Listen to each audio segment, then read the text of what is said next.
రీసెంట్‌గా మన దగ్గరికి ఒక బీపీ పేషెంట్ వచ్చారు. ఆమె ఏంటంటే బయట ఫుడ్ తీసుకోవడం వల్ల ఆమెకి చాలా లూజ్ మోషన్స్ అవ్వడం వల్ల బీపీ అనేది లో అయింది. అండ్ వీక్‌నెస్ బాగా ఉంది. దానికోసం మన దగ్గరకొచ్చారు. డౌట్ ఏంటంటే మరి ఈ టైంలో బీపీ టాబ్లెట్ వాడాల్నా? వద్దా? అనేది ఆమె డౌట్. అయితే నార్మల్‌గా లూజ్ మోషన్స్ అయినప్పుడు ఏమైతాయి? మన బాడీ నుంచెళ్ళి వాటర్ బాగా బయటికెళ్ళిపోవడం అండ్ అదే కాకుండా సాల్ట్స్ కూడా బాగా బయటికెళ్ళిపోవడం అనేది జరుగుతుంది. అలా అవ్వడం వల్ల బీపీ అనేది లో అవ్వడం, కొందరిలో ఏంటంటే సివియర్‌గా లూజ్ స్టూల్స్ అవ్వడం వల్ల ఈ షాక్ స్టేట్‌లో బీపీ చాలా తక్కువై షాక్ స్టేట్‌లో కూడా పోయే ఛాన్సెస్ ఉంటాయన్నమాట.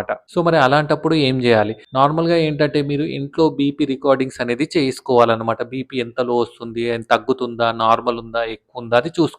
అండ్ అదే కాకుండా మీ దగ్గరున్న డాక్టర్‌ని కూడా కన్సల్ట్ అవ్వాలి. అప్పుడు మీ డాక్టర్ ఏం జేస్తారు?